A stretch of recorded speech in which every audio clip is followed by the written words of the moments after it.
now going live. Thank you. So, dear all, dear friends, it gives me great pleasure to welcome you to the first IRENA Policy Talk on renewable energy finance, status, trend, and recommendations. IRENA Policy Talk 2020 are a series of online events that provide a forum for renewable energy policy discussion. They enable the sharing of experience and best practice in policy design and implementation to support the efficient renewable energy deployment and maximize the benefit realized. They also aim to generate feedback from IRENA member states, policymakers, and experts to support IRENA's implementation of the work program and ensure relevance and accuracy. The first policy talk today focuses on renewable energy finance trends and action needed to attract investment at scale to advance the global energy transition. And I'm pleased that we are also launching the report Global Landscape of Renewable Energy Finance 2020 that we developed with the Climate Policy Initiative. The second edition of the report analyzed key renewable energy investment trends between 2013 and 2018. And for the first time, it's also provides an in-depth analysis of financial landscape for off-grid renewable energy. The report finds that despite an overall growing trend, current investment levels are not enough to put the world on a climate-safe pathway. Annual renewable energy investments need to more than double from current level to reach $8 billion by 2050. A considerable scale-up is needed, particularly in developing countries, which currently attract only 50% of the global investment in renewables. An increase in off-grid renewable energy financing, which reached $460 million in 2019, will also be essential to achieve a universal energy access and accelerate progress toward SDG 7 and the broader 2030 Agenda for Sustainable Development. Our reports provide actionable recommendations for policymakers and other stakeholders to scale up investment and mobilize all available capital sources in the sector. I think this is a very timely discussion to have. The COVID-19 pandemic has put a strain on the energy sector. However, as renewable energy assets proved their resilience in the midst of the crisis,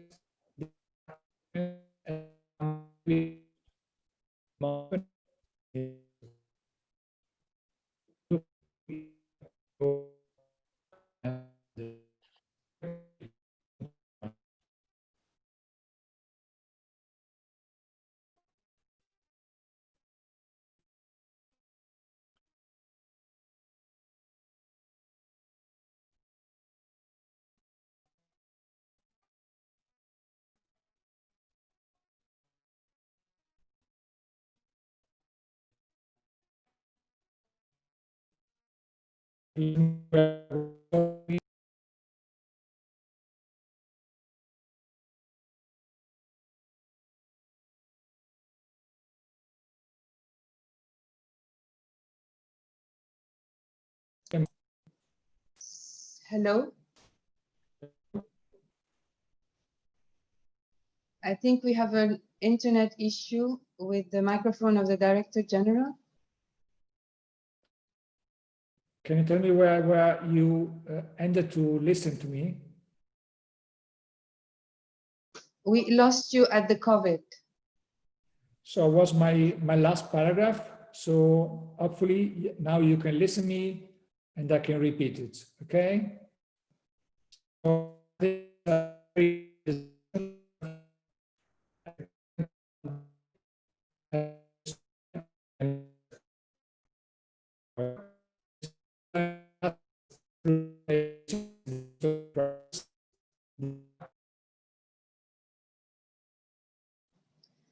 are very sorry. We have issues um, with the microphone of the Director General.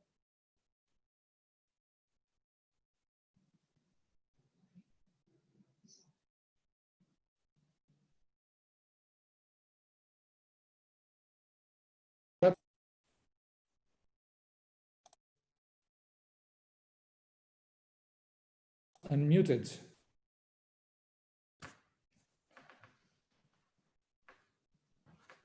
No, la la la. Mr. Director General, I think we can hear you now. Yeah, but there is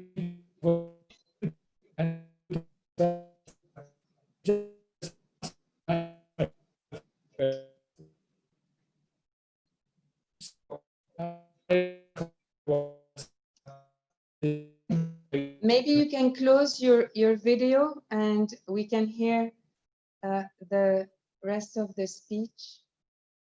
COVID-19 pandemic has put a strain on the energy sector. However, as renewable energy assets prove their resilience in the midst of the crisis, their attractiveness has become, among companies and investors, more evident. So I'm really ready to look and to listen for your comments on this. Back to you. Thank you very much.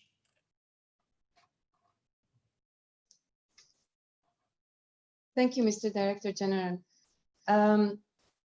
Indeed, it is a very timely discussion, as you said, given the strain the COVID pandemic has put on the global economy and energy systems, especially on fossil fuels. And I'm happy to share this presentation with Barbara, our partner for this report, where I'll be presenting the global and regional investment trends, and Barbara will provide the recommendations. So recent climate pledges and multi-billion-dollar green stimulus packages announced by major economies provided clear signals to investors on the direction that governments will be taking. Importantly, as climate policies become tighter and financial returns from fossil fuels drop, investors are already reevaluating their portfolios and shifting their attention towards sustainable assets, including renewables, of course. So in fact, major international oil and gas companies are revising their business strategies and in favor of renewables. In this context, investment is at the core of future developments, and it's important to understand trends and dynamics. IRENA and CPI have partnered again this year to develop the 2020 edition of the Global Landscape of Renewable Energy Finance report. In addition to key renewable energy investment trends between 2013 and 18 and the recommendations we provide, this edition also includes for the first time an analysis on the financing landscape for off-grid renewables. So regarding the trends, global renewable energy investments have increased more or less steadily since 2013 and peaked at about $350 billion in 2017, before declining slightly in 2018. This drop in 2018 was mainly due to the decrease in technology costs, which allowed for more capacity to be added with the same amount of investment.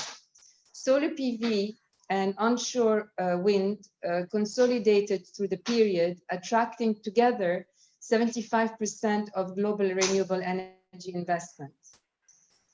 In terms of destination now, the East Asian Pacific region, which you see in green, led by China, attracted most of the investment during the period, receiving about 32% of investment each year, followed by Western Europe and OECD Americas.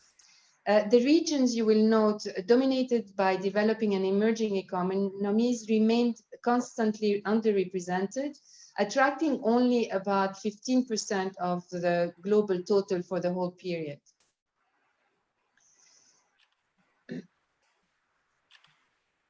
Most of the private, in terms of financing sources now, the private sector has consistently been the dominant source of finance, with an average of 86% of its investment during the analyzed period.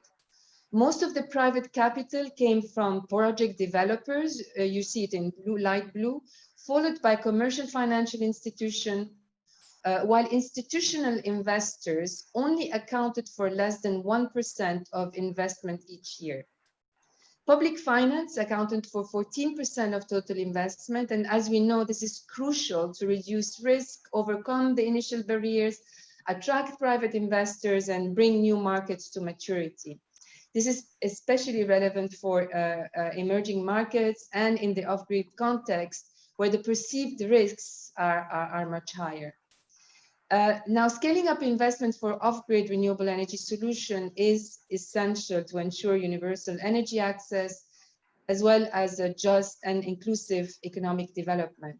This is why in this new edition, as I mentioned earlier, we have looked at the investment landscape specifically for off-grid renewable energy. We found that sub-Saharan Africa in brown in the graph, with 573 million people still lacking access to electricity, and with electrification rates that are among the lowest in the world, attracted over half of the investment in off-grid, led mainly by East Africa. Investment in Southeast Asia and has grown substantially in recent years and reached 20% of the total in 2019. Now, while majority of investment went to off-grid renewables for residential users, we have seen something interesting, which is that productive users are gaining ground as companies diversify their practices and offer multiple services. Investment in productive users is obviously vital for promoting decent work and economic growth, bringing the world closer to achieving SDG 8, decent work and economic growth, and SDG 12, responsible consumption and production, among many other SDGs. To put our findings in context, we know that the global energy transition requires a massive scale up of renewable energy investment and reallocation of capital away from fossil fuels. We estimated that by 2050, as mentioned by our Director General, annual investments in renewable need to be considerably higher and increase from a current level of 300 billion approximately to reach about 800 billion. As renewable energy assets prove their resilience in the midst of the global COVID crisis, their attractiveness is becoming increasingly evident among companies and investors. This is a key opportunity for government to demonstrate their long-term commitments to the sector and further raise investors' confidence. And now I'll pass on to Barbara. Wonderful. Thank you so much, Rabia, for that excellent summary of the key findings from this year's report and for a great collaboration. So I will now cover recommendations and the way forward for renewable energy investment. And right now, I think we all know that there is a real opportunity for a decisive shift toward resilient energy systems to avoid locking in on sustainable practices. Governments therefore should establish clear, ambitious and comprehensive targets, and such targets must be aligned with long-term national energy strategies as well as with climate and development goals, and they should inform and become the core of governments' post-COVID recovery packages. If you can go to the next slide. Our second recommendation is that public finance should be used strategically with the purpose of crowding in additional private capital. Against the COVID-19 pandemic, putting additional constraints on limited public resources, public finance should primarily be used to lower real and perceived risks for the private sector, especially in the hard-to-invest technologies and markets. And this can be done, for example, through the provision of risk mitigation instruments, such as guarantees, currency hedging instruments, and liquidity reserve facilities. But in addition, public finance could also focus on climate-smart infrastructure and technologies to achieve higher penetration of renewables, as well as on deeper electrification of end-use sectors. Third, we recommend mobilizing institutional investments in renewables for the huge investment required in the sectors. And Rabia has just mentioned again the overall figures that we require. With about $78 trillion of assets under management, institutional investors really represent one of the largest capital pools in the world, and they have a key role to play in the ongoing global energy transition. These investors, and you can see them on this slide in dark blue, they currently only account for about 1% of direct investments in renewables, and even their indirect investments in renewables are limited. They're about $6 billion a year.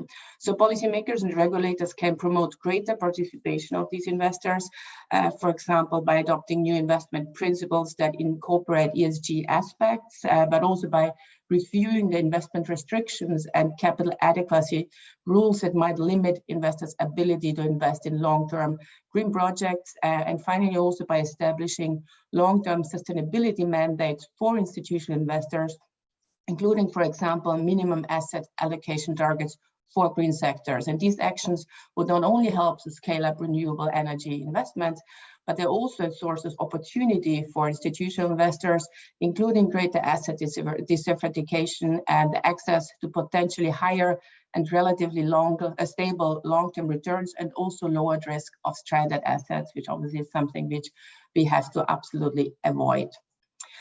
In our study, if you can go to on next slide here, we also note that green bonds have undergone a rapid transformation over the past 5 years, with annual issuances increasing significantly. So we want to emphasize that green bonds can help attract institutional investors and channel considerable additional private capital in the renewable energy sector to contribute in filling the outstanding gap. And so to further increase green bond issuance, policymakers and public finance providers should adopt green bond standards that are aligned with global climate targets to lower the risk of greenwashing.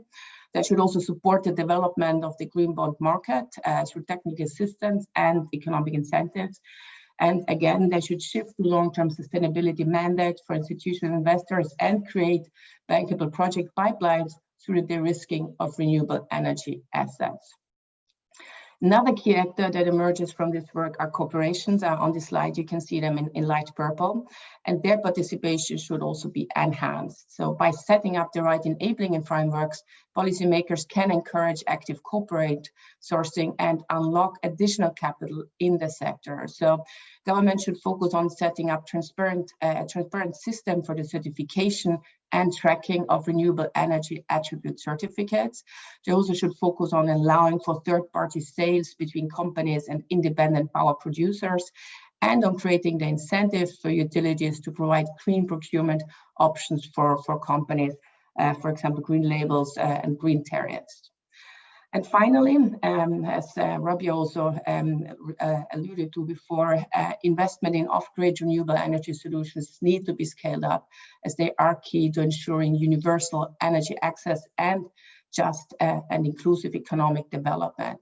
This will require annual investment of about $45 billion in modern energy. And while annual financing commitments to off-grid renewables increased significantly over the last years, they reached $460 million in 2019, they still account for less than 1% of the total energy access investment. So how can we reach the scale? We can do that with access to finance remaining as one of the biggest challenges for decentralized renewable energy projects. So we need financing mechanisms like result-based financing that really can increase mobilization of private capital. In addition, high-risk innovation capital and affordable financing for working capital should be made available to companies. And standardization of project documentation and aggregation of small-scale projects is also critical, as it can be used to significantly reduce transaction and due diligence costs for traditional financial institutions. And finally, policymakers should support capacity building for local financial institutions to evaluate renewable energy investment opportunities and expand access to financing for off-grid energy solutions. So with this, I would like to close our presentation and thank again IRENA for this great collaboration, which hopefully will set the stage for getting renewable energy investments to scale at the speed that we need. Many thanks, and back to you, Rabia and team.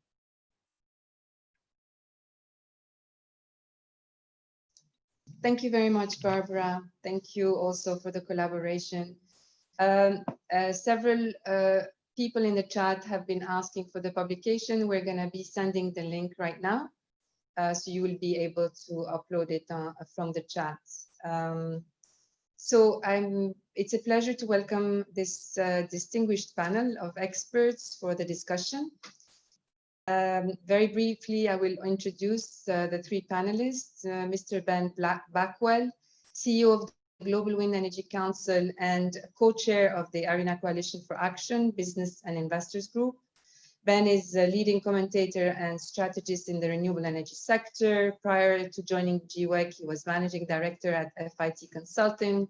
He's worked for many, many years as a journalist and analyst covering energy policy and markets around the world, and is author of many books and publications. Our second panelist is Dr. Henning Wüster, director of the Initiative for Climate Action Transparency, known as ICAT. Henning has a rich and long-standing experience in climate change and sustainable development. Prior to joining ICAT, he was director at IRENA. So having you here brings back a lot of nice memories. Henning held several other positions, including at the Green Climate Fund and within the United Nations system, including the UNFCCC and UNECE. Christine Epsinger, Senior Advisor, Sustainable Energy for All. Christine is known as a champion of accelerated energy access, serving also as technical advisor to the Kenyan Ministry of Energy for the Kenyan Off-Grid Solar Access Program, and Senior Associate with Catalyst Off-Grid Advisor. She's the co-founder of E&Co, or E+Co, I can't remember, a pioneer in energy enterprises, development and blended capital investment.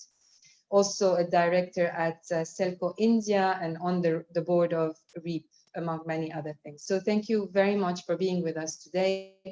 In the first round of questions, what I'd like to do is focus on some key challenges to renewable energy investment and potential solutions. So my first question is to you, Ben. As co-chair of the IRENA Coalition for Action Business and Investor Group, you have done extensive analysis on how to address barriers to scale up renewables investment in emerging markets.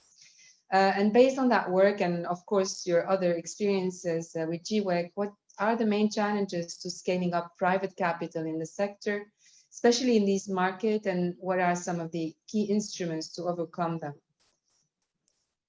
Thank you, Rabia, and thank you for this invitation to speak on this interesting and illustrious panel. I want to be a little bit provocative from GWEC's point of view and make a kind of very broad brush point. And this is not to take away from any of the things that you're presenting in your analysis or the points that Barbara made, which I agree with completely. There's plenty of money in renewables, and there's plenty of money available from the investor side, but there's not enough projects, and markets simply are not going fast enough in many places in the world where risk is relatively low or considered to be relatively low. So I mean, just to give you an example, if you're in an asset class which is considered to be low risk, the bid rooms are absolutely brutal. You have pension funds and investors basically lining up in a kind of beauty parade and offering very competitive terms, and the people with projects able to pick and choose in a very kind of, as I said, in a very brutal kind of way. There's simply not enough projects out there on the ground, and I'm talking about the main OECD countries. I'm also talking about offshore wind in the places where it's expanding rapidly. Huge competition for projects. Now, on the other side, the areas where risk is still high or considered to be high, there's not enough finance. And these are the areas where we should particularly be investing in. So if you look at somewhere like Africa, it's actually very hard to get a project off the ground, and there are all these kind of barriers, and you end up involving lots of institutions. It ends up getting very complicated, and it's very slow. And I've been involved in my former lives as a consultant on some of these projects. You end up spending years and years doing a 10-megawatt solar plant with lots and lots of international financial institutions involved and their lawyers, and the whole thing takes kind of 8 years to do a 10-megawatt project. So there's kind of two extremes, and I think kind of for us, what really needs to change in order to increase the amount of capital going to renewables is to improve the regulatory and the market frameworks that we have around the world, as Barbara mentioned in her presentation. In many places, there simply isn't a market, or there's no long-term market for a start.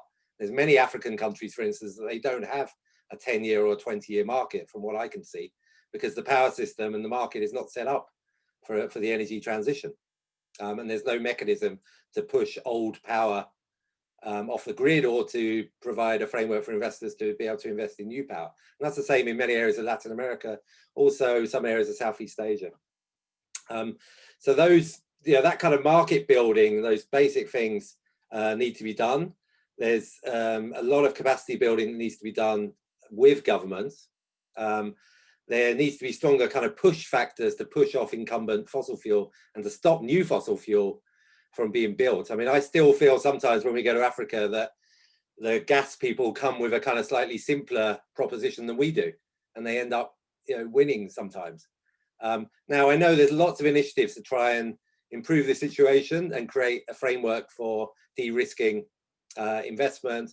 We welcome a lot of those initiatives from IRENA with the climate investment platform, things the European Union is doing. There's many kind of overlapping initiatives which I think are helpful, but the basic thing comes down to market design, regulation, and having a strong political push from governments to do the energy transition. And that's the same also in Europe, I might add. I mean, it's all very well having these very ambitious targets that we have, but in somewhere like Germany, it's very difficult to actually build anything. And that's just how it is, and everything else in all the other countries gets delayed, or it gets stop start. And you could look at somewhere like India. I mean, India has very, very good top-down targets around renewables, very ambitious, really strong push from the government, very, very difficult to build. And in fact, we've seen investment in wind slow down over the last few years because the market is kind of facing these kind of barriers. So I'll leave it there, but I think it's important to look at it from a market point of view, as well as from an investment kind of supply side point of view.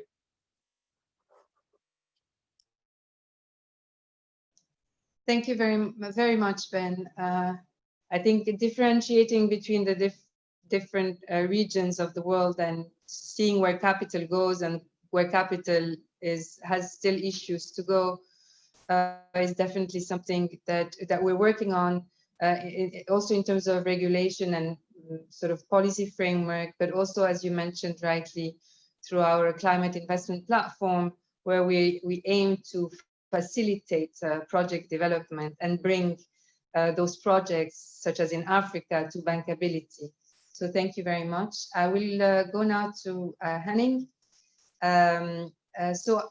ICAT supports countries basically in assessing the impacts of their climate policies and actions in order to enhance transparency, effectiveness, ambition, and trust in climate action worldwide.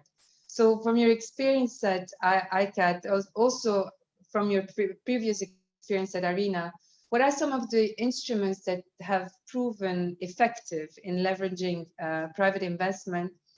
And what role can credible monitoring and evaluation frameworks play in fostering renewable energy investment?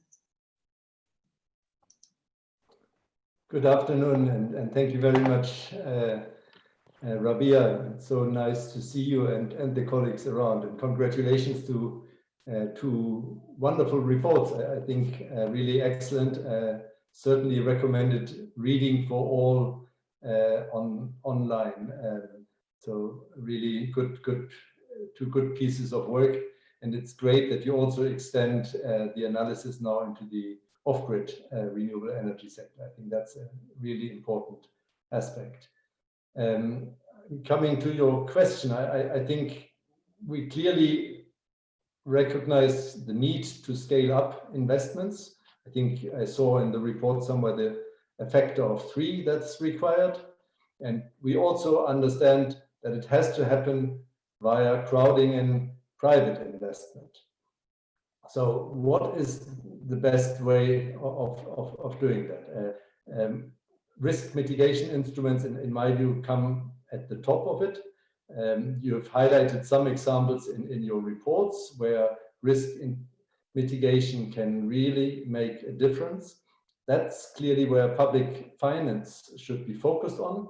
So they shouldn't go for the simple projects that can easily be done by private investors. They shouldn't crowd out private sector, but they should invest in risk mitigation instruments, guarantees that can then be effective in bringing renewable energy to scale. And that's above all something for those areas that Ben categorized as difficult in, for instance, investments in Africa or some of the more slowly emerging economies, to put it in a term that's not so much used.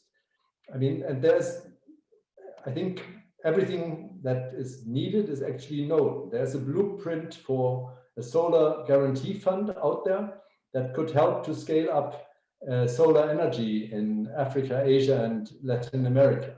I mean, IRENA has done work on standardization of legal contracts. The technology is more and more standardized. So there's no reason not to bring this to scale if the political will is there and an effort is made to set up a facility that can actually minimize transaction costs and maximize impact. But you referred to my role at ICAT and the work that ICAT does, and I want to add that to the mix, because you have to understand that risk is not something that's there as such. It's risk perception that actually matters, and risk perception depends on the information that investors have. So if they lack clear and credible information, that for them increases the perceived risk. So Ben highlighted the availability of markets as the most important aspect for the private sector. I remember from investor roundtables that they put policy certainty at the top of the list. And that, of course, is part of the market framework that Ben refers to. So ICAT supports countries in assessing the impacts of their climate policies, including renewable energy policies. And this is something they need in order to make their policies most effective, both at the design and the implementation stage. But it's also information that they can then utilize to go out and mobilize investment. They can put in place strong M&E frameworks that will actually help reduce the risk perception of investors and then act like risk mitigation instruments in a sense. So I want to leave it at that, just highlighting those 2 points: transparency and the correct and adequate use of public finance for risk mitigation. Thank you. Thank you very much, Henning. Yeah, I agree. Risk perception is really what matters, and definitely policy certainty and availability of markets are definitely also up on the list. And I like the idea of looking at this framework that you're working on as also a form of risk mitigation instrument. So thank you very much. And I will go now to Christine. Christine, the off-grid renewable energy sector has obviously very different or very specific characteristics. And from your long and varied experience in the field of access, what do you think are some of the key investment challenges in this space? And what are some successful measures that you think have helped accelerate investment in off-grid for renewable solutions? Thank you, Rabia. And first, I want to thank you for this opportunity to join this discussion with all of you. And on behalf of SE for All, we're very appreciative to be part of this and to share some thinking and some views. First off, I want to take what Ben said and what Henning said and multiply it by an order of magnitude, beyond belief. If Ben thinks he has problems with large-scale projects in developed markets, just think about off-grid solutions, standalone solar companies in new markets, or mini-grid developers where the policy and regulatory environment is so unclear and no one knows where the grid's going to go. So I'm not going to repeat all of those issues because I think we all are aware that if they're challenging for big projects and if there's a pipeline, a bankable pipeline issue for larger scale projects, the issues that we're facing in the off-grid, the challenges we're facing in the off-grid space are quite deep. But that there are windows of opportunity, and we've certainly seen by the numbers that you and Barbara shared in the recommendations that there is increased private sector finance going into off-grid solar solutions and mini-grid developers. And there's a number of success stories that are moving along, some of which are paused now for COVID, but we'll come back to that. But there's a couple of things. Most of that capital is going into 10 companies. Primarily in East Africa. That is where most of the private capital is going. There's been a number of studies that have come out recently from GOGLA, the industry voice for the off-grid solar industry. And when you look at that, what you realize is that there's a large amount of unelectrified households, off-grid households, that are not getting the attention. And part of the challenge is because of, again, the very reasons Ben mentioned. Market development is needed from a policy and a regulatory framework, not just on the energy sector side, but on the financial investment side and the regulations about investing and bringing in capital. We need policy stability around VAT and taxes. Kenya is a really interesting example here. Kenya is a leader in the off-grid energy space with the COSAP program, which I have the good fortune of working with a very dedicated and committed team in the Ministry of Energy in Kenya. However, the Treasury decided to increase the tariffs on solar system, on components of solar systems a few months back, which of course increases the price of the systems ultimately to the end users. We have a significant affordability challenge.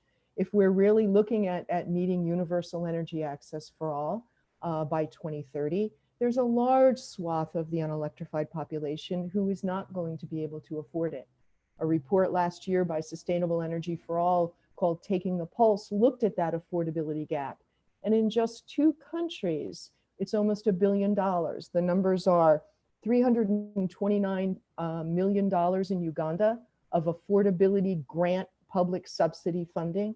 And in Madagascar, it's 662 million between now and 2030. It's $1 billion of public capital to enable universal electricity access for all in just 2 countries on the continent. So it's policy, it's affordability, it's pipeline. We don't have enough pipeline. If, again, to Ben's point, if there's a challenge there and a roadblock with larger projects, it's even intensified. And then you also have to look at the markets where there's very little activity. One of the things that we're seeing is donors and public funders starting to come together. There's been a lot of concern about duplication of public finance, to Henning's point about the need to maximize the use of public finance. There's beginning to be some efforts of collaboration and more coordination and agreement and alignment of programs and use of public funds. The Shell Foundation with Power Africa, USAID, and the UK government are beginning something called the Household Solar Energy Funders Group, looking very specifically at how different types of public finance instruments can line up to increase pipeline, to accelerate the provision of capital. And again, the point is the public finance has to leverage and crowd in the private sector finance because it's clearly insufficient public capital to meet our off-grid challenges. A couple of areas that SE for All is focused on that link into this, if I may, the whole concept of universal integrated energy planning, where we're looking not just from off-grid to mini-grid to grid-connected solutions, but also looking at electricity and cooking, seeing that whole. That enables us also to the points that was made about linking these national energy plans with the climate and development goals, so that we're actually aligning both the targets within a national government, which informs the policy and regulations, not just in energy, but in environment, in health, in treasury. And then also enables the private sector to see the system more holistically. As I mentioned previously, when we first got on the line, I'm an optimist. So I do believe that there is an ability of national governments to move in this direction. And we're seeing some examples. I think Nepal is an interesting case study in this regard. And certainly, again, go back to Kenya as a country that's moving forward, and Togo, which is doing some very interesting experimentation. 2 points that I just want to come back to. I want to push back on Henning and your point about risk perception.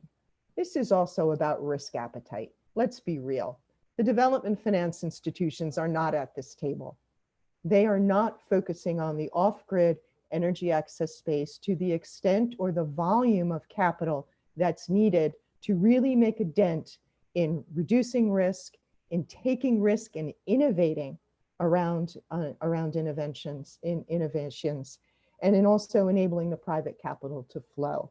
So I think, yes, there is some information issues that will decrease the perception of risk, but if they don't have the risk appetite and don't have the ability or the willingness to go in the first instance, we're not going to change them at this point. The second is these DFIs, these institutional investors, we need to be looking at the difference between retail and wholesale. We need more intermediaries, whether it's a fund mechanism or whether it's a new sort of a venture capital investment vehicle that can actually create pipeline. We need capacity building. And then lastly, I know I'm running out of my time, but there's a number of different points. I think we need to recognize that, and this is a Shell Foundation report from 2017, they estimated that we need to, just in Africa, 240 new enterprises to deliver universal energy access. Go back to my first comment, most of the money's gone into 10. We need capital, we need this blending of capital, we need public finance to be more aware of the risks. We need the governments to beginning to assign domestic resources to this. And lastly, I just will give a little bit of plug. Next week, it's a perfect timing. Sustainable Energy for All will be releasing its 2 major reports of the year on energy finance, which really, with our partner CPI and some super talented people from Barbara's team, that's going to go more granular on the issue of energy access finance and looking just at 20 high impact countries in Africa and Asia. And for those on the line who really want to dig into, if you will, more granularity at a country level and what's happening at the country level, stay tuned, there'll be more to come. Thank you. Look forward to the discussion. Thank you. Thank you so much, Christine. Very rich intervention, bringing together the ecosystem basically that is required for energy access, probably more so than for larger projects. I like your comment about the risk appetite. It's very, very true. And also the idea of integrating energy planning, which was also at IRENA a few years ago. We had, when we did the Nexus, we really looked between water, food, and energy. We really looked at it from that perception. I think it's something that's coming back that we lost over the years because it was associated to certain ideologies. But I think this idea of integrated resource or energy planning is extremely important, both actually in the access and non-access context. So thank you very much. And I will go now into a second round of questions to each of you. And then we will have member states interventions and also questions from the audience. So I would like to now focus specifically on the role of players in renewable energy that provide financing. Ben, you have a lot of experience with the private sector, and from that perspective, what should be the role of public finance institutions such as development banks in scaling up renewable energy investment? Thank you. Thank you, Rabia. And I thought that those were some really interesting points that were made and given me a lot to think about. So I think, I mean, on that last question, I mean, I think the first thing to notice is that institutional investors are increasingly moving into renewables, and that's a very positive thing. It's been happening for a while, and we've seen asset classes become de-risked, and then more and more actors getting involved. And in fact, as I mentioned, some asset classes, there's actually a lot of competition to be able to invest from those institutional investors. One thing that's been interesting as well is a certain business model of some actors moving increasingly kind of upstream into development in order to get the opportunities and the returns. I mean, obviously in a situation of very low global interest rates and increasing competition around projects, returns come down, and you need to move into the development phase in order to take some more risk, show your risk appetite, but get higher returns as well. And we've noticed, I mean, there's companies out there like Copenhagen Infrastructure Partners or Macquarie Green Investment Group, which increasingly are involved in the very early stages as they move kind of upstream to get those investment opportunities. And we certainly see that as a kind of trend that will continue. I mean, you look at who is kind of owning assets now in diverse places around the world in emerging markets, and it's often financials actually setting up large investment platforms. I mean, I'll give the example of Brookfield or Denham or Actis in Brazil. I think they're now probably 3 out of the 5 biggest asset owners in Brazil, or Cubico, which represents Canadian pension funds. So we, all this we see as positive, but we see again a kind of natural flow as people move to try and find more projects. I mean, I think to come back on what Christine said, and again, I mean, it really made me think. I mean, I think there is an affordability gap in Africa specifically, as Christine points out, and that's not going to go away. And if you're going to see the real development of market pipelines and a viable industry that can grow, that gap is going to have to be bridged. And I think that's the focus of some of the big initiatives at the moment. I mean, people are going to have to go out and help help Africa invest in infrastructure, renewing its infrastructure and building power and investment in renewables. And I think that's the only way it's going to happen on the scale which is sufficient. I think if you kind of hang around on the edges of that affordability gap, then you always run the risk that countries end up taking routes which are not necessarily the best route in the long term, whether that's accepting some kind of take or pay fossil fuel contract or something that's kind of more tangible and that gives short-term financial gains, but without taking the country in the right way. So I think that's kind of major challenge. I just want to say just 2 very quick things. One, around technical assistance, we find it slightly frustrating at the moment. There's too many actors, too many people piling in, too many reports, and some of those reports are excellent. Some of them duplicate work that's already happened.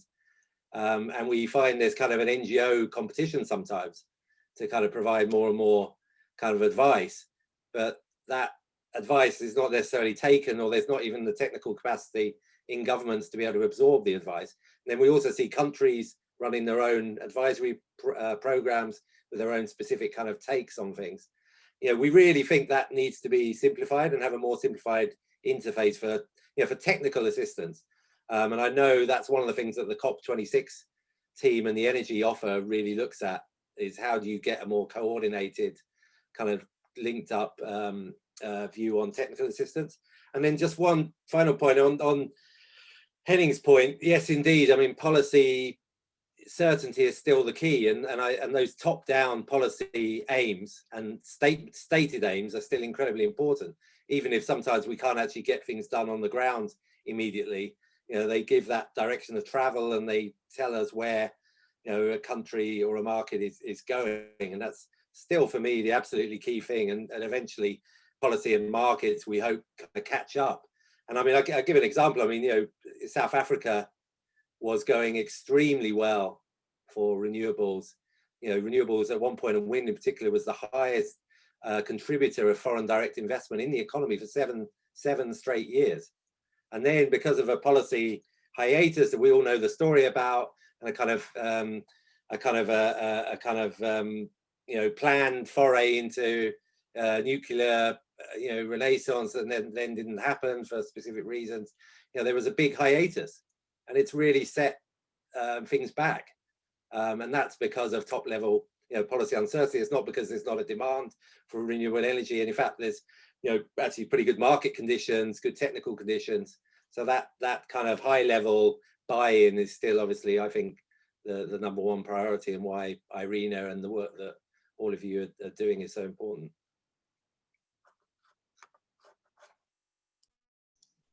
Great, thank you. And the work that you're doing also is important. So I'm going to go to, in the interest of time, I'm going to go to the next question. Henning, we'll go back to institutional investors who have a key role to play really in financing the energy transition. And IRENA has just launched a report on the topic, providing recommendations to unlock this important pool of capital. You had started this work, basically it was under your guidance. And what do you think are some of the key measures that can help mobilize greater participation of institutional investors in renewable energy? Thank you, Rabia, and I really like the discussion, and let me first just pick up the point by Christine on risk appetite, and that's certainly a critical aspect, and actually it also is for me one of the most critical aspects in order to crowd in institutional investors. So it goes also directly to your point.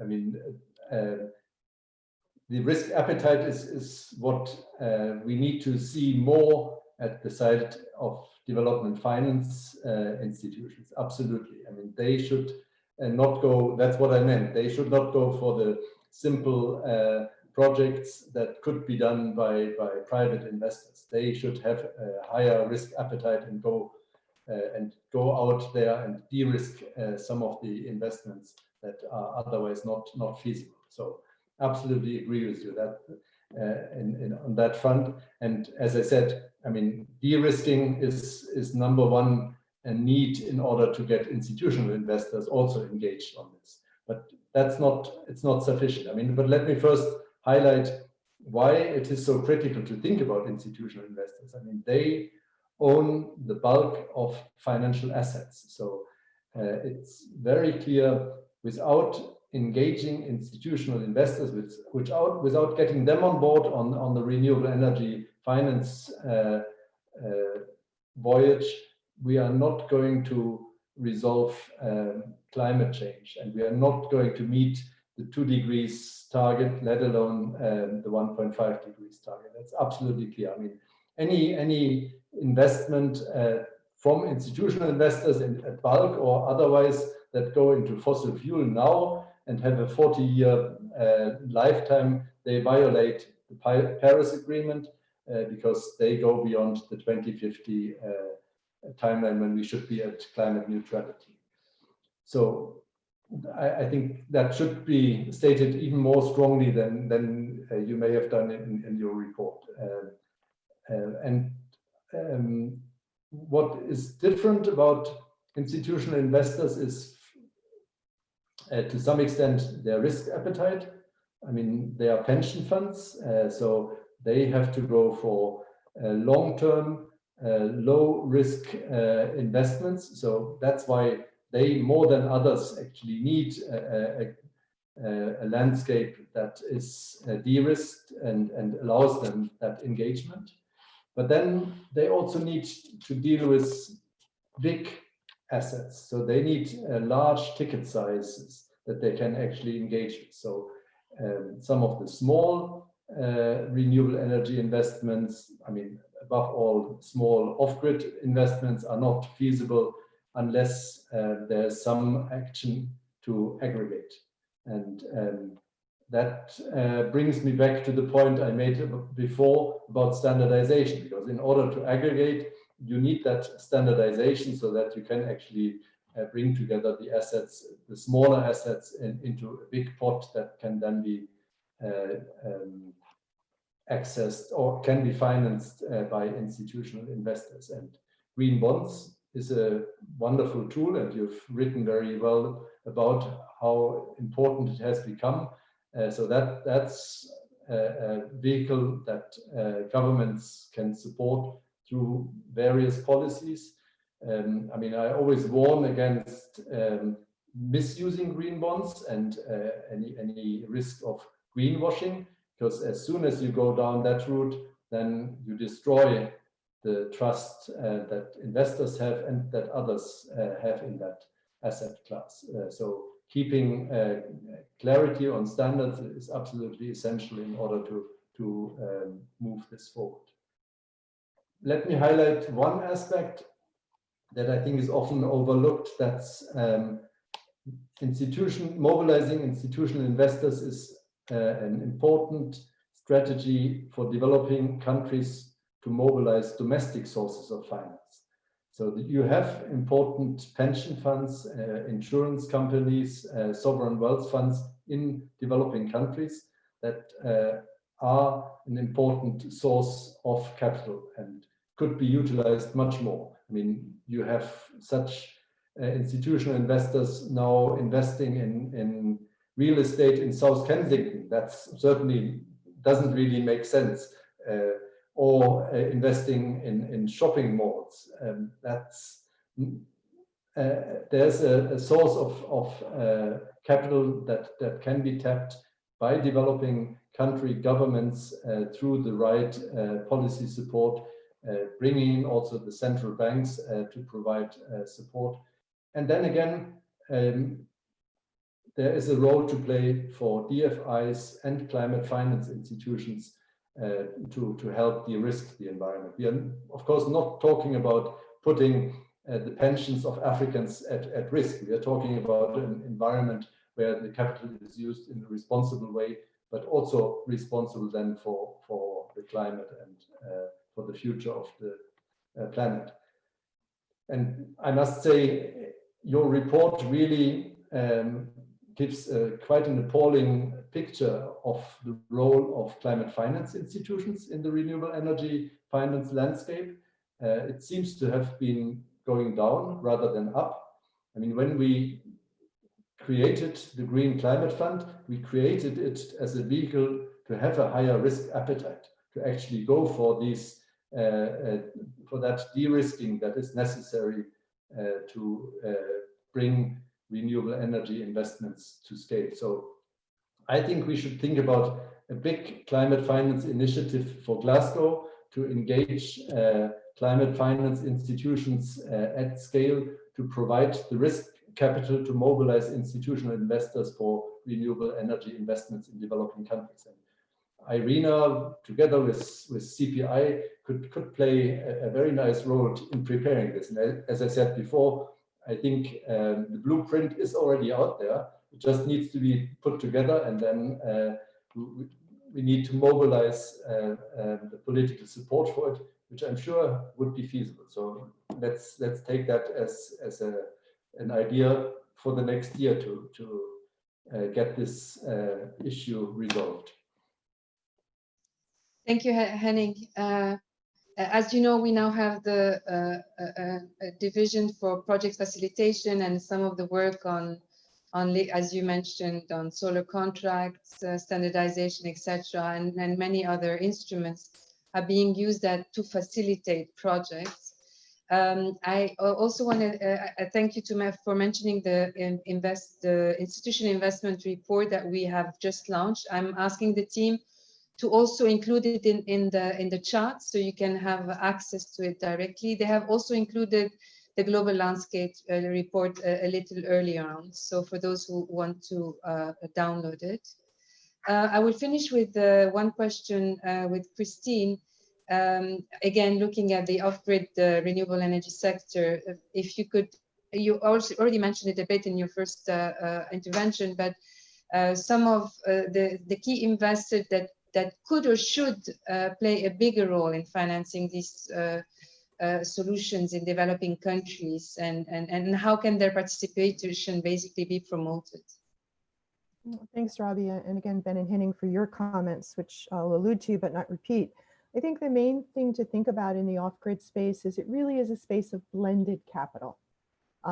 Clearly, when you look at the market development needs, similar to also what Ben said in the broader regulatory framework, but the whole market development, market awareness component, you have capacity building, not just of enterprises and the business models to enable them to receive capital and deliver energy, but also capacity building of local financial institutions who just don't know this space and don't even know, really many of them, the details of doing a project finance transaction. It's not something that's necessarily resident within a lot of the skill sets in local financial institutions. And then you have capacity building of governments. So you're looking more at donor capital, MDB capital in programs like the COSAP program. You're looking at foundation capital, which is high risk. In Uganda, you have an energy access market accelerator that's been funded through philanthropic dollars. So I think when you look at the players, and then of course you have the private sector, both in terms of those enterprises and companies who are building and developing the mini grids, who are creating the companies and the distribution channels for solar home systems and productive use appliances. So you have that element of the private sector, and then you have private sector investors who may sit behind. And the vision and the dream someday is those institutional investors come down to this level of energy access. But it is a blended capital arena. And at this juncture, what's missing in a lot of places, which I haven't mentioned, is the national budgets, the domestic resources, to see more of that coming in to fund these types of programs. And again, using public capital on the affordability side. A couple of other elements, and this was alluded to again, and I made a comment, the whole concept of intermediaries, of aggregators, of ones who can really take capital wholesale at larger levels, bring that in, standardize it, if you will, in the sense of doing due diligence, of utilizing elements like pay-go-perform, which is something that's developed through GOGLA and the IFC, among others. Really, how do you standardize all of those unit economic analyses so that when a developer comes in looking at the off-grid solar space, and an investor comes in, they're not having to look at each company individual, but there's some standardization amongst how companies are reporting their finances, of talking about default rates or credit payment programs. So getting a standardization to that level, I think, is an opportunity. A couple of other points that I just want to make, and recognizing time. One of the things, this goes to the standardization issue and links to a report that will be coming out next week from Sustainable Energy for All, is we're speaking about commitments. We're speaking about announcements of capital, $45 billion a year that are needed. But when we look at the disbursement levels and we look at the processes of disbursement, Ben kind of alluded to this in the sense that how long things take to actually happen. We've got to focus on, as a community, not just the announcement of a commitment to fund something, but on the actual disbursement and the impact of that capital. That gets us to standardization of reporting. It gets us to looking at what's going on within the multilateral development banks and the DFIs in terms of their actual processes of getting capital out the door. So I think that's another area that we could probably learn from the private sector on, but incorporating that into our public finance systems. A lot of it is systems upgrades and capacity again, but it's the other side of the commitment coin that we need to be focusing on. And SE for All will be releasing next week the report on missing the mark, which will address some of this. But for off-grid solar access, it's a blended capital play. It's a play of thinking wholesale as opposed to retail. And it's really about figuring out the ways that you get more capital out the door more efficiently and effectively to deliver SDG 7. Thank you very much. I have one last question for you, for the three of you, but it's a 1.5 minute answer. So just to conclude the discussion, basically, I'd like to ask you, all of you, the same question. In the current COVID situation, where the state has significant control over policy and financial measures, if you had one ask from governments, what would that be? Ben? I think set a policy on renewables that includes,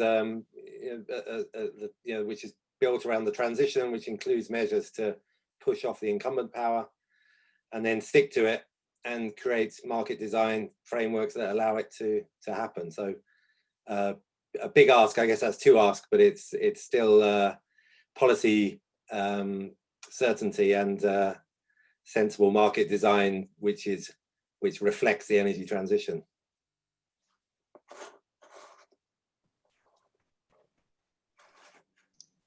Thanks, Ben. Henning, what is your ask from governments? I'm thinking of, above all, developing country governments, and I would recommend them to do a careful assessment of the sustainable development impacts of renewable energy policies and other climate policies.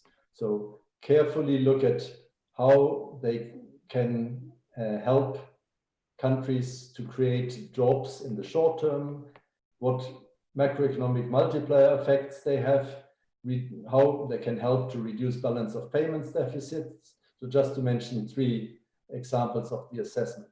And then use that to make the right choices to select green policies that can actually help to get out of the economic crisis. Thank you. So that's for me that expanded notion of transparency that we as ICAT support. And Thank you. Very well. Thank you, Henning. And as we know, renewables create many more jobs than their traditional or conventional counterparts. For you, the same question, Christine. Mm-hmm. That energy access should be key in any recovery plans, renewable energy access.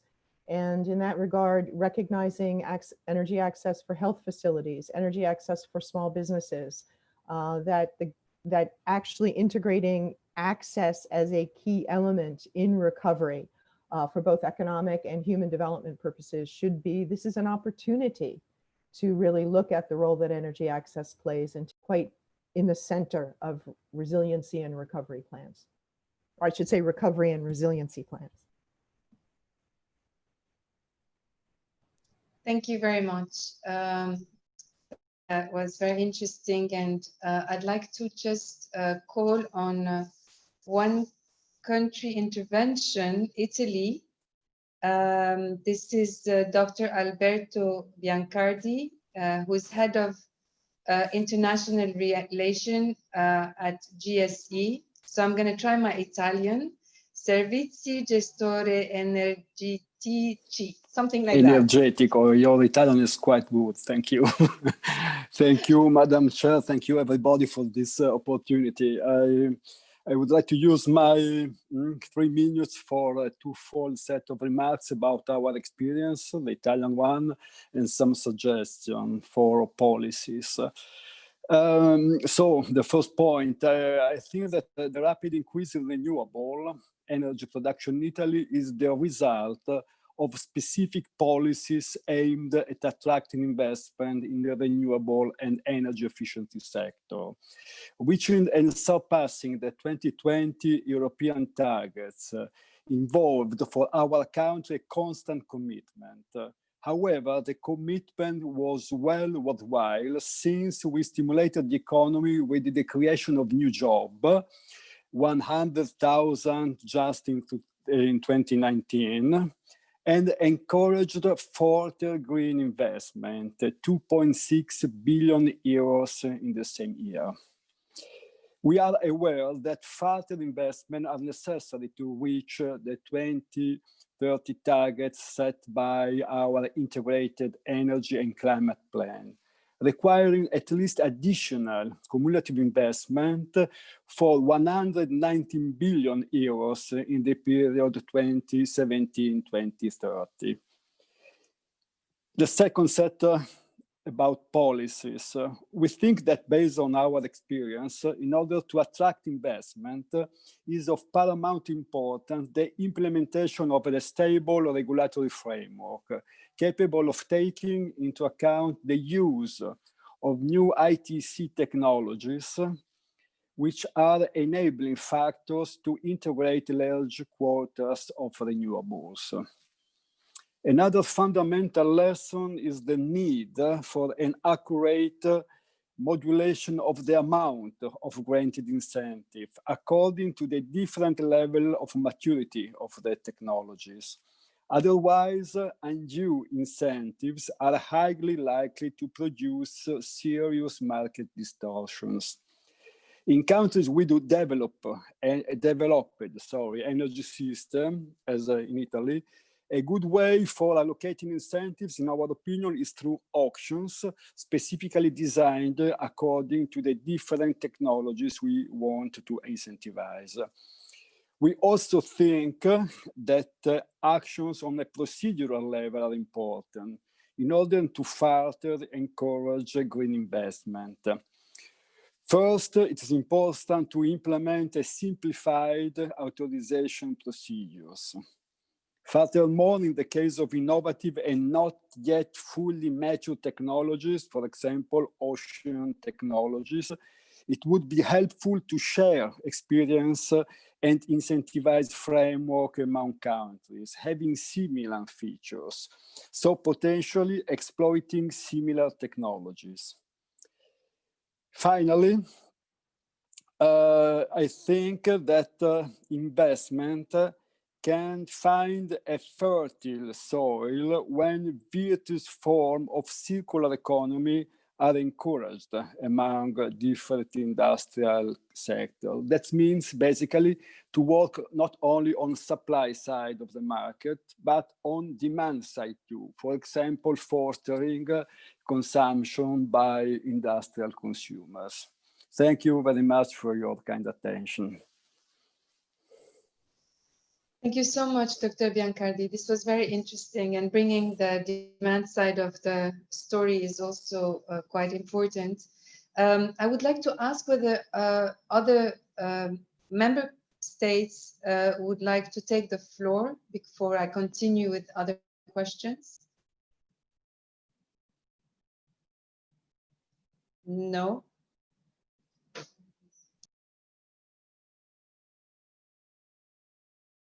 Okay, so I'll continue, and if any member state would like to intervene, please let us raise your hand kindly, please.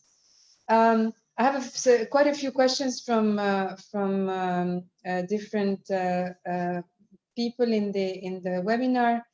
One of them is about East Africa and whether East Africa is a sort of best case study, and how can the successes can be replicated.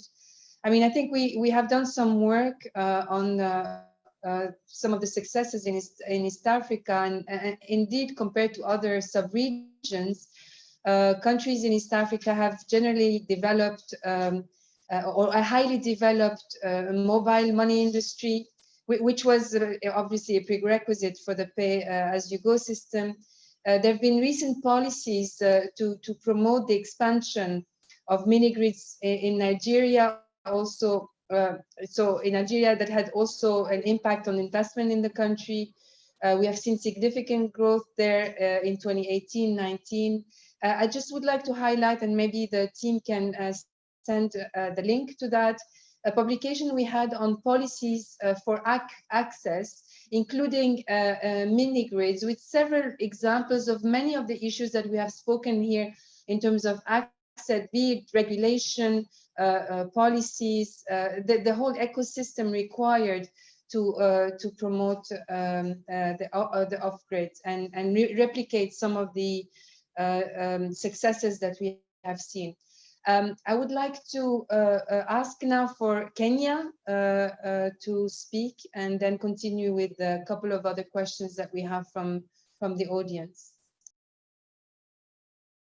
Hey, Rabia, my name is Paul Mbuthi.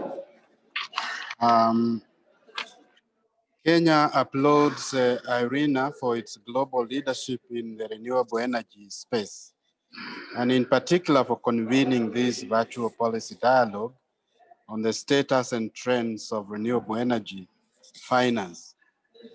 You may know that Kenya is one of the countries with high shares of renewable energy in its energy mix, because renewable energy contributes 73% of the installed capacity and 93% of the final energy generated and dispatched. So we remain committed to attain universal access to electricity by 2022 and to clean cooking by 2028. In that sense, appropriate policies and strategies have been formulated to enable the country to attain these foregoing aspirations. We have a national electrification strategy, which is under implementation.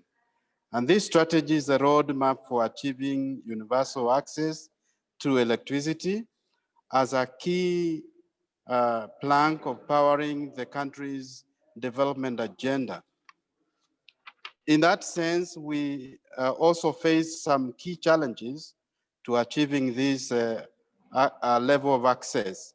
And these are being addressed by this electrification strategy. Some of those challenges have to do with the high connectivity costs and the cost of supplying electricity to the rural and peri-urban areas. In this sense, we notice that the lack of appropriate incentives to attract private investors, and the fact that we also have some weak technical standards for the nature of these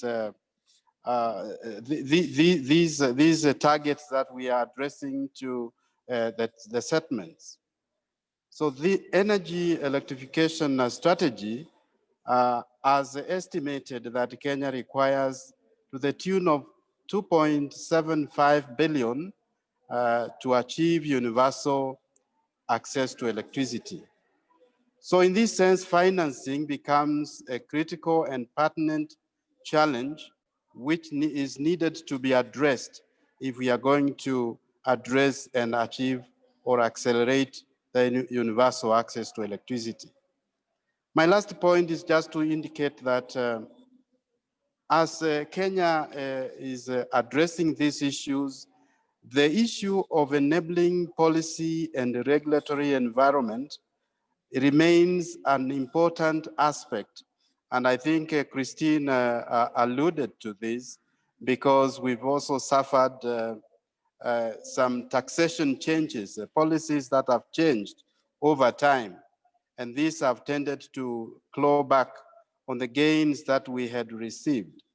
So in this sense, the government is still committed to further addressing these matters, and we appreciate the discussion on these financing solutions, which we need a global solidarity in, and we need to leverage every effort of financing that can be made so that we can achieve the 2030 aspirations.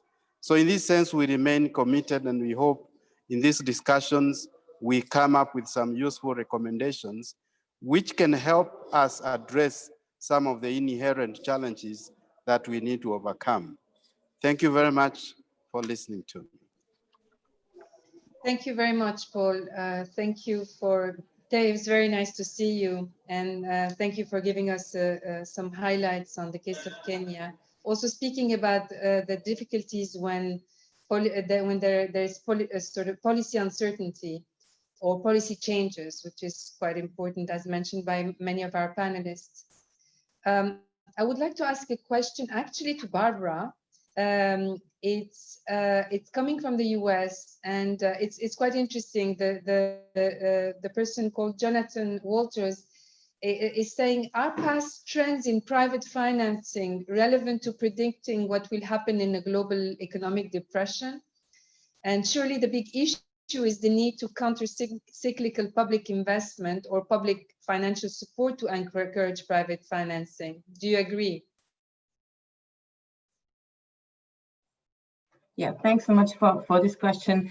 I think you know, in times like this, in times of pandemic and the post-COVID recovery, I do think private finance is even more important to really make sure that we can continue the energy transition. I think that's particular because obviously there are implications on government budgets, from deriving from the pandemic. So I think we need to be very careful on seeing how we can use the available public money most effectively to continue to basically address some of the barriers and unlock more of the private capital. So coming to the question, I do think that the private sector will continue to be really the dominant force behind, particularly in the renewable energy sector. But looking at the harder sectors, and I think some of the off-grid, which we already heard, and Christina alluded to some of the harder energy access areas, I think this is where we really need to make sure that we really bring in the public capital more and ensure that it helps de-risking and creating the enabling framework for the private sector to come in. But I do think also given some of the simple economics of some of the major technologies in the renewable energy sector, that the private sector will continue to play a major force here. But obviously we do need some of the actors which we've all talked about today in this conversation here. The one is the larger capital pools to really help us significantly scale up the investments at the speed that we need. Maybe just stop here. Thank you, Barbara. I want to call on Ben. The other day, in one of the meetings that we had with the coalition, you mentioned the revision of your own estimation of the decline in investment in wind, and I was quite stunned by the numbers. So can you maybe just quickly mention those? Yes, indeed. I mean, in relation to COVID, I mean, it has been quite surprising. I mean, back in March, we revised our original forecast and we were expecting to take a reduction of about 20% at least. And some of our members, in fact, in Europe went to 30% reduction in the expected wind installations. We've now, fast forward, revising back up again in our Q3 outlook, and we now only expect a 6% reduction against our original forecast. And you've got to remember also, it was a very, very big year. So this was due to be the biggest year ever. So we were forecasting 76.1 gigawatts of new wind power. We now forecast 71.3. That's still 10 gigawatts higher than 2019. So it's really a remarkable year. And then for next year, as some of these projects that were delayed spill over, we go to 78 gigawatts, which is an absolute new annual record for the wind sector. So, really significant year. The question is, and just to leave this hanging, is what happens after 2021, because the most important growth continues to come from China and from the US. And China, as you know, is about to finally end its feed-in tariffs for first onshore and then offshore, and go to a kind of grid parity, with caveats kind of mechanism. And unless there's something, kind of better than that for us, we do anticipate a falling off of installations in 22, 23 and 24 because of China and the US. Thank you, Ben. Thank you. I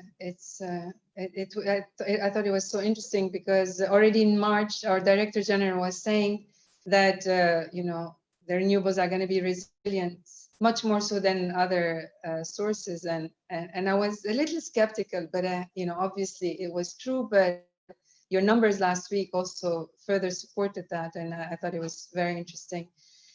Just a quick question, Christine.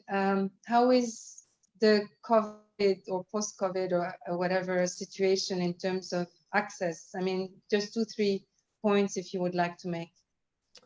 Yeah, there has been an impact. There's some very good information up on the GOGLA website, and 60 decibels, which actually breaks down some feedback from consumers. So we have consumers and companies.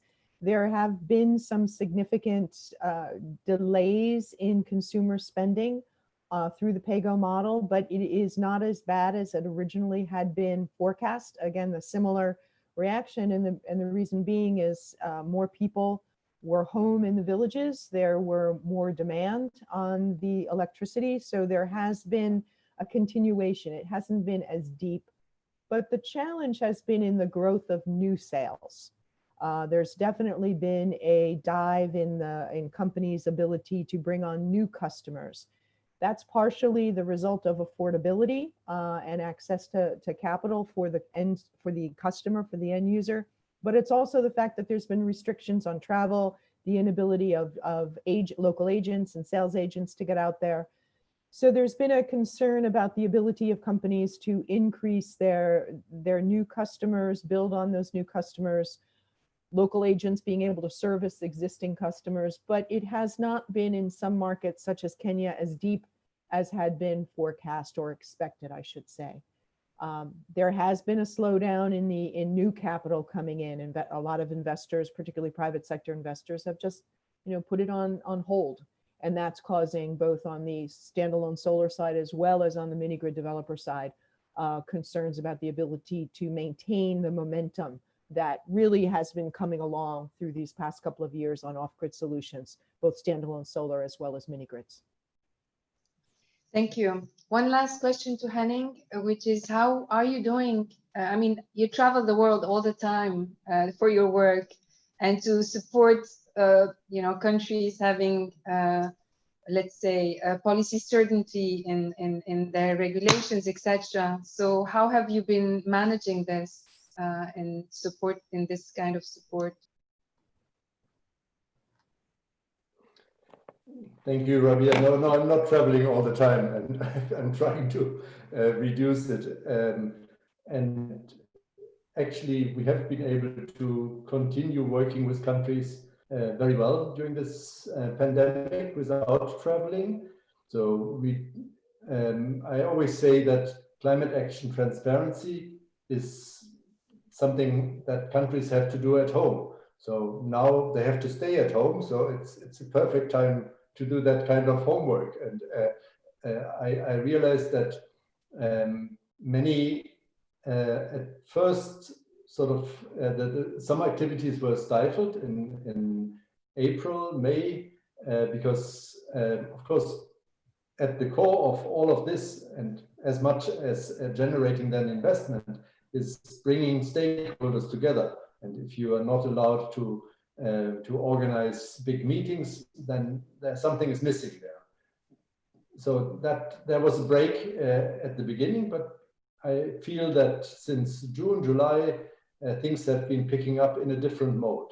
So in most cases, a lot of the activities, the broad stakeholder engagement around the data that we work on together with countries to develop has picked up again. I'm now more than ever before traveling around the world, but that means actually virtually traveling around the world. So I spend during the week sometime in Africa, in Asia, in Latin America, but it's all virtual. So it's much better for my health. And I think it's also becoming very effective. But it's also similar to what Christine said, creating new engagements is more difficult. So once you have established some relationship, you can continue working virtually very well. But if that relationship hasn't been built, it's much more difficult to do that in a virtual setting. Thank you, Henning. I'd like to give the floor maybe a few minutes to the Director General if he wants to say something about the climate investment platform, which is, you know, the world we're discussing today of investments and facilitating of investments.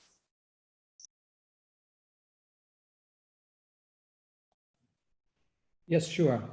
Very briefly, but more in general that I enjoyed listening to all your comments, and I have to say that this also is convincing me more and more than the road that we are trying to go through in IRENA is the right one. So that when we talk about finance, we're talking about how to make projects to be funded, implemented. But we also know that, as Ben have said, sometimes we have no good projects. And this also happens because often there is also not a good planning. And there is knowledge basis for come with good projects. So I think that in this context, the work of IRENA could be very important. But at the same time, we have tried also to touch the other aspects that you raise in your discussion. So the capacity building, and we are trying to work on that. On the market building, and I think it's the main part of the work of IRENA in the agency working on that. You talk about simplified procedure, and we have been working on standardized contract as for solar contract. That possibly we will do the same with wind. We have worked on auction. So we are trying to work and provide services for country to go in this direction. And also the fact that we have still saying that there is difficulties for project to be designed and then go along the procedures, trying to get the necessary fund, convinced me that it was also necessary to come with this initiative on the climate investment platform. Because you know, there are many subjects that are working on projects.